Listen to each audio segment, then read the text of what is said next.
And I've spoke with a handful of friends in the past that are either artists and studio owners, and kind of identified that there was this giant hole in the industry where marketing just isn't a thing.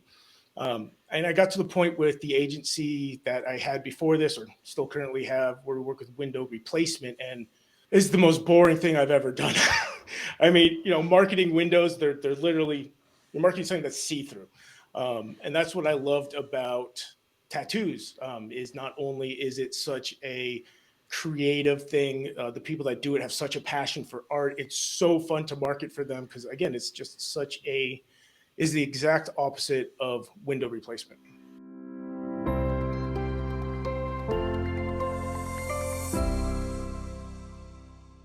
Hi, and welcome to the 91 Day Success Podcast. I have got an incredible guest here today who's going to share an incredible story with us. So, we've got Jesse Drach from Washington, and Jesse runs Ink Link, a marketing agency for tattoo studios. And not only did this blow my mind, but as Jesse shares some things about the industry, you're going to learn why this may be the best decision that any of us could have ever made. Jesse, welcome to the podcast today. Really thrilled to have you, and really excited to have you share more of your story with our audience.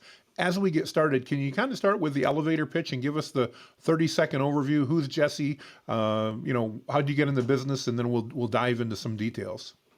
Yeah, sounds great. Well, first, Jonathan, thank you so much for having me. Happy to be here. And so I got started in marketing about 7 years ago. Prior to that, I had worked in construction for 14 years. And it was kind of by chance. I had been laid off from my job, seasonal. When the snow hits, there's not a lot of construction where I live. Kind of needed something to do to make money since I was not getting enough unemployment to provide for my family. Kind of fell into actually like the ClickFunnels and Russell Brunson and all those guys.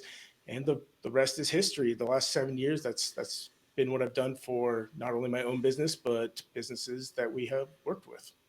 Well, awesome. Well, I know you've been in the digital marketing field for a long time, but I also know that you just recently moved your niche into tattoo studios and stuff. Can you tell us a little bit behind that? We talk a lot on here, I guess, about niching down and finding your niche and really becoming an expert. Can you tell us a little bit, why did you choose tattoo parlors and the artists and the creatives there to go work with? What drew you to them? Well, obviously, I enjoy tattoos. Most of my body is covered in it, and I've spoke with a handful of friends in the past that are either artists and studio owners, and kind of identified that there was this giant hole in the industry where marketing just isn't a thing. And I got to the point with the agency that I had before this, or still currently have, where we work with window replacement, and it's the most boring thing I've ever done. I mean, marketing windows, they're literally, you're marketing something that's see through. And that's what I loved about tattoos. Is not only is it such a creative thing, the people that do it have such a passion for art. It's so fun to market for them because, again, it's just such a is the exact opposite of window replacement. Well, I want to commend you, because what better than to find an industry that needs your help and that you enjoy working with? Because if it's not fun to get up in the morning, I don't want to do it. I know that. And I doubt you do either. So kudos on recognizing that, hey, we went one direction, we were successful, but I'm not loving life as much as I want to. And it's time to make some changes. I think, that's something so many of us as entrepreneurs don't do a good job. We get stuck in a rut, and it's, I don't remember who wrote that, but a rut's just a grave with the end kicked out of it, and I think we get stuck there and we don't then make moves. So huge kudos for making that. Talk to me a little bit about what are some of the biggest challenges that tattoo studios face when it comes to marketing their business. I would say one of the biggest thing is they just don't do it. It's tattoo studios for the most part are still stuck in, I mean, I would say the 80s. You talk to these guys and they still put flyers out on cars. But you can look up tattoo shops Seattle and you'll see zero Google ads. It's primarily a word of mouth thing, and it has been slowly changing over the last, I don't know, 6 7 years. But these studio owners that I talk to, they don't know what a GMB is. They don't know what a landing page is. So it's trying to educate and sell at the same time. And I mean, to be honest, they these guys know they need it. They just don't know where to get started. Um, so it's been a really fun process, and we've been able to at least help start getting people to understand that like this is where the industry is going. The industry is going to double in the next 6 years. You're going to have these kids, uh, early to mid 20s that grew up on social media, that grew up knowing Google ads and Facebook ads, starting to open their own studios. So, I'd say by 2030, it's going to be adapt or die. And if you adapt now, it's you're getting in on the early wave, which is obviously where you want to be. No, no, absolutely. And it's actually one of the questions I had for you. I'm wondering, my son and daughter-in-law have more tattoos than I do, so they're more familiar with it, but they, they're both late 20s. And they understand that world, and like you said, they grew up on social media. They've never known anything different. What's the average age for an artist nowadays, or is there no such thing? Is it really span, everything from the young creative getting involved to the old master who's been, doing ink for decades? Is there an average, or is there a norm, or is it really all over the board? So it's all over the board, but it's definitely starting to be a younger person's, I guess, game under 40 years old. But that's just because there's so many more people becoming tattoo artists. You have kids that, went to art school, that it's an entirely different generation of artists coming up. Um, and with how much the industry is growing, you do see a lot, the majority under 40, but there are still a ton of amazing artists out there that are what you would consider old school. Well, it makes a lot of sense, but I'm assuming a lot of their clients probably are, again, we'll call them younger, but certainly compared to me in my 50s. I imagine a lot of the clients are younger, and therefore appealing to them where they're at online, making sure that they've got a web presence and they're findable when somebody's searching for them, has got to be just absolutely critical for them growing their business and being able to expand their practice and grow, I would think. From your perspective, how do you help them overcome that challenge? I assume a lot of people you start with probably don't really have any online presence. How do you help them overcome that? What are kind of the steps you walk through with them, Jesse? Well, I would say about 50 to 60% have a website, and probably 30 to 40% have a GMB, but outside of that, it's nothing. Um, but just being able to show them, these shops that have, been early adopters. I mean, we've talked to studios that have been doing Google ads for 6, 7 years now, and they have exploded. It's a game changer for these companies that are taking online marketing seriously. So just being able to show them examples of what these other studios have done in the last 6, 7 years, and it's because, at least in a good part, to their online presence and them taking it seriously. Well, and it sounds like from what you shared with me in the pre-call when we were chatting that compared to most industries, or I would say every industry I've ever heard of, the cost on the advertising is really a 10 to 15-year-old. I should say it's reflecting where most of the other industries were 10 to 15 years ago. I mean, I think you were talking, the ability to get a click for under $1. I mean, that's unheard of in today's world. You mentioned Google ads and stuff like that. Have you found other ads like, Facebook, Instagram, YouTube? Are those effective in that market as well? Or is that something that's still really being kind of fleshed out? No, no pun intended. It is definitely effective. Facebook ads, Instagram ads. So for artists, Instagram is their thing, because they can Yep. show their work, and they can build these massive followings. Like I would say any industry, though, when you start getting consultation requests off of Facebook, off of Instagram, it's always going to be more tire kickers.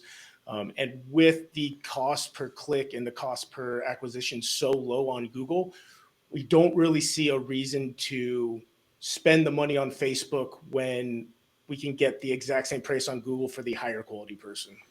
Makes perfect sense. Yeah, because the last thing you want to do is, like in any business, get caught in that price game. And I'm assuming, like any quality work that's done, if you've got a quality artist, it's going to cost a few more bucks, and you don't want to be, racing to the bottom of that pricing ladder in that process. What talk to me a little bit about branding with tattoo parlors. In addition to the marketing, do you help them all at all with branding or other things like that to figure out how to best grow their business, or do you kind of stick just to the marketing side on the promotions? We do branding for them as well. A lot of these shops and these artists that are taking it seriously have grown these massive followings of 15 to hundreds of thousands of followers. The problem is they are doing it, uh, globally. So it doesn't matter if you're an amazing artist that has 40,000 followers if your closest potential client is 500 miles away. So Hmm. what we do with them as far as a branding aspect is, which is, again, extremely easy because everything with them is so visual. It's not this huge crazy process. It's literally running, some advertising, but making sure it's within 30 to 40 miles of their studio. So those people that are starting to follow them, that are starting to connect with them, are actually able to come take or come get a tattoo. I'm glad you brought that up. That's one of the questions I had about Instagram in particular. I know you can just amass huge followings there, but obviously geography is irrelevant at that point. If I see an artist that I like, it doesn't really matter where they are. But unless I'm really wealthy, I'm probably not likely to go, charter a jet somewhere just for a particular artist that I like. I mean, I'm sure it happens, but it's not the everyday occurrence that's going to build that creative's business for them. Is Are you targeting mainly just on location, age? What type of targeting? And I'm not asking you to give away any industry secrets here, but just from a overall perspective, how do you do the best targeting? And if somebody's thinking, watching this, going, okay, I need to do Google Ads regardless industry, what do you recommend they be looking at for targeting as far as getting the right people when they're looking at that Google ad? Yeah, so for targeting, we usually do a 20 to 30-mile radius, and then the age is usually anywhere from 30 to about 55. The reason we exclude people under that is usually, I mean, nobody wants a 1 hour session or somebody to come in and do the shop minimum. So we want these people that can actually afford to come in and get a sleeve or at least, a 4 or 5 hour session. Um, Outside of that, at least on Google, the biggest mistake we've seen people make is using these broad keywords where they're coming up just when somebody Googles good tattoos or tattoo artists, and they're spending all this money on keywords that isn't somebody actually searching for a tattoo studio or a tattoo artist that they want to get tattooed by. Oh, that's really good advice. It reminds me. I've probably told the story on this podcast before, but years ago, I want to say it's close to 15 years ago. I remember walking in to talk to a company that did maps, and they wanted to talk about Google AdWords, and they didn't do your normal maps. They did like wall maps that were 6 feet by 6 feet, laminated, and they only did them for 12 cities in the United States. And when I walked in, I remember the owner came out and he'd never worked with us before. It was a sales call. And he goes, I want you to know I hate Google Ads. And I go, well, good. We're pretty much in agreement here. Tell me why. And he goes, I wasted $5,000 in 60 minutes and I got nothing out of it. And I'm like, and mind you, this is 15 years ago. And I'm like, $5,000 in 60 minutes. What happened? And you just reminded me of it because he says, well, we do maps. So we bid on the keyword maps. And I said, but hang on a minute. You do 6 foot by 6 foot laminated wall maps. How many cities? He goes, 12 cities in the US.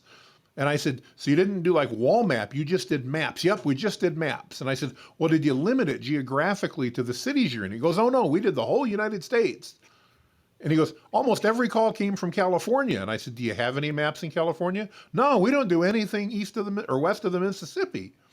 And I said, I don't think your problem's with Google Ads. I think your problem is you didn't know how to target well, because I said you can limit not only by, word, it could have been wall maps or laminated wall maps or whatever they wanted. I said, but you could have also limited it just literally to the zip codes and the surrounding zip codes that you created.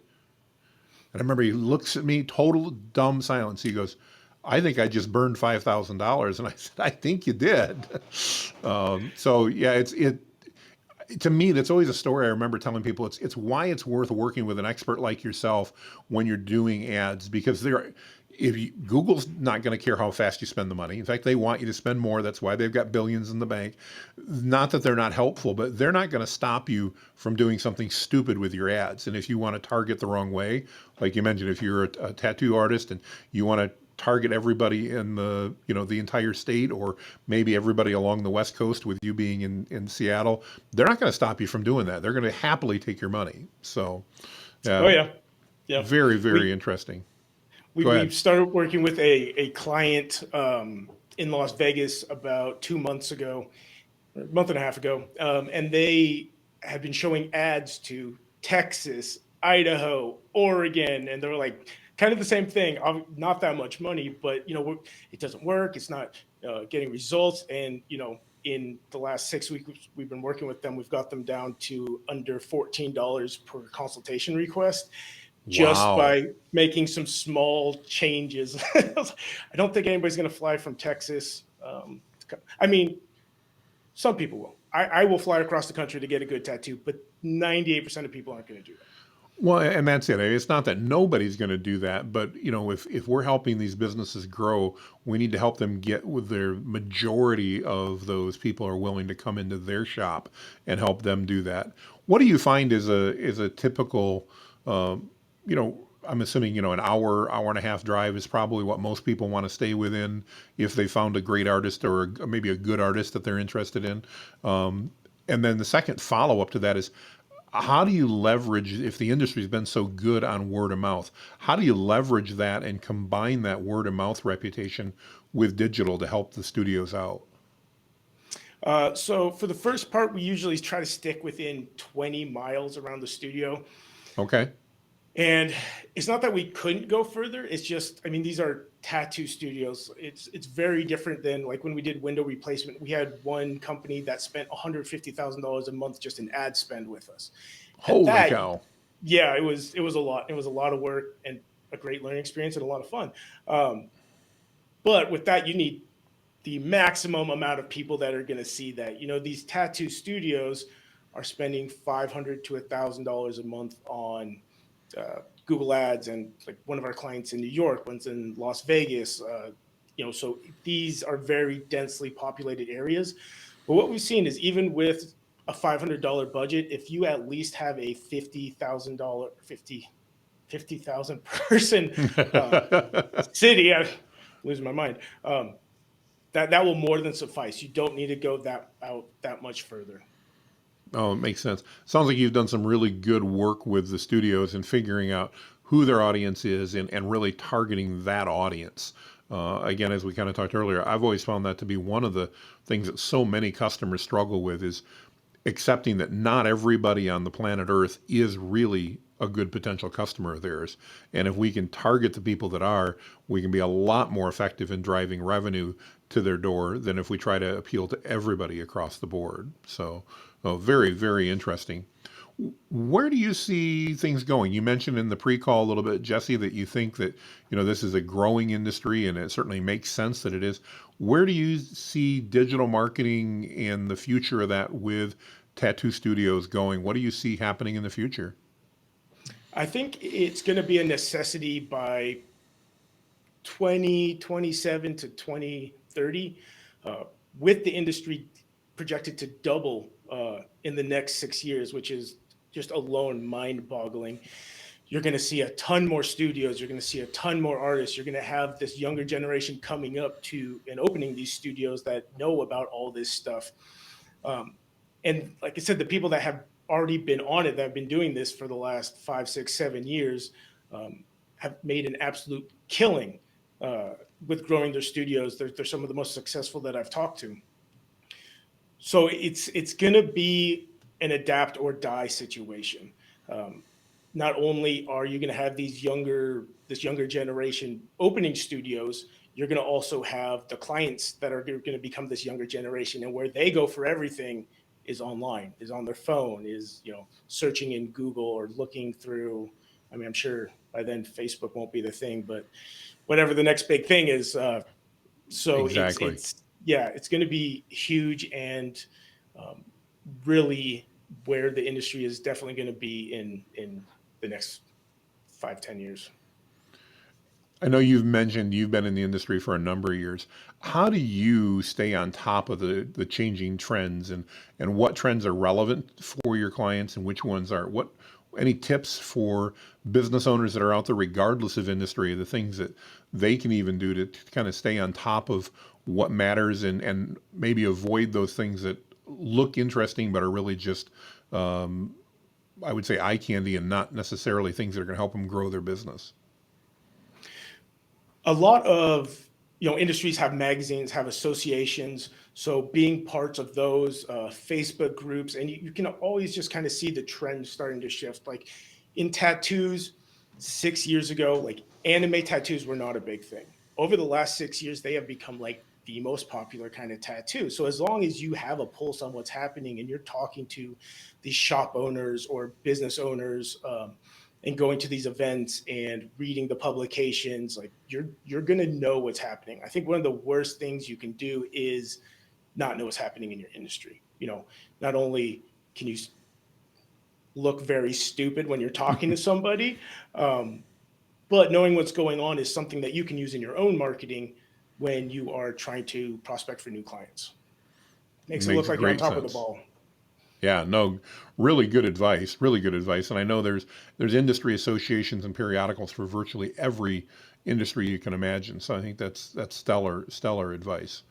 Well, Jesse, one of the things we love to talk about here on the 91 Day Success Podcast is something that I guess in a way you've just done, and that's if you said, "Hey, I want to use my skills and everything else, but I want to start over, and I want to, we always talk about if you had the limit of $1,000 because, with the economy the way it is, if somebody ends up losing their job, decides to start a new gig, or maybe wants to start a side gig going on, or a business owner is looking to expand, they may not have a huge budget. So, as somebody who's been successful over the years, you've proven you're a great business leader there.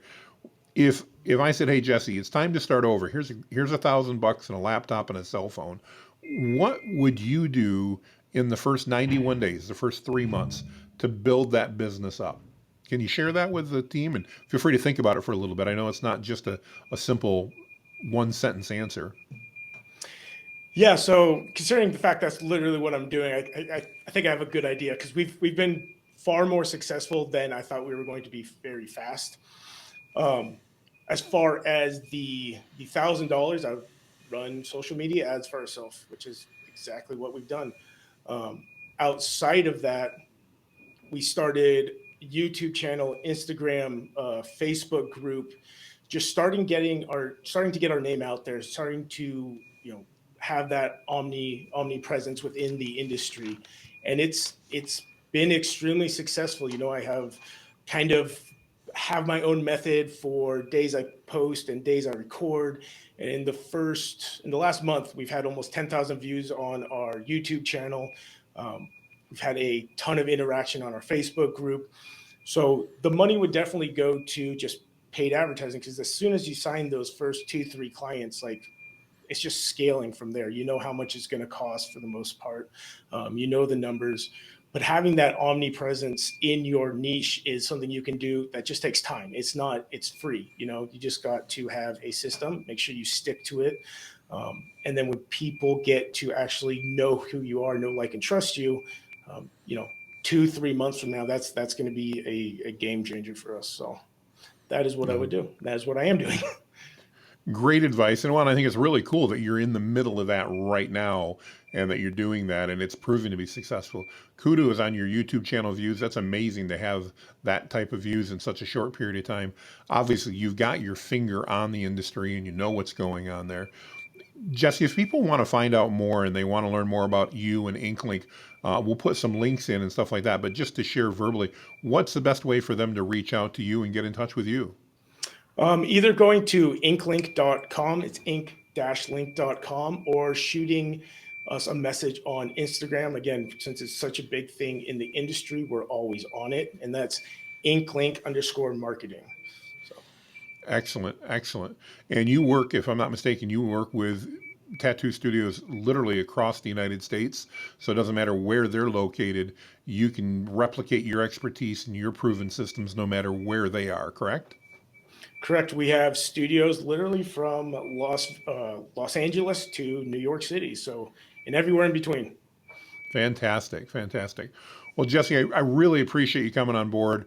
I know we've had the opportunity to meet over the last year and a half, and just love your story and what you're doing. And uh, just huge again, kudos to you for recognizing that, hey, what I'm doing is working, but it's not working the way I want it to, and looking to say, hey, I really want to wake up in the morning and be jazzed about what I'm doing, and to take that risk and go out and say, look, I know how to do this, and you've shown again in less than 30 days again how you can just start setting the world on fire when you put your mind to it. So huge kudos to that, and best of luck in the future. I really appreciate it. This was a ton of fun, and uh, I mean, I'm sure we'll talk soon. I'm Thank sure you. we will. All right. Well, if you guys have watched this, if you have any interest at all in what Jesse's doing and Inkling, reach out to him. He's an expert at what he does, and he's very passionate about the field. We really appreciate you guys joining us today, and we'll see you on the next episode. Make it a great day, everybody.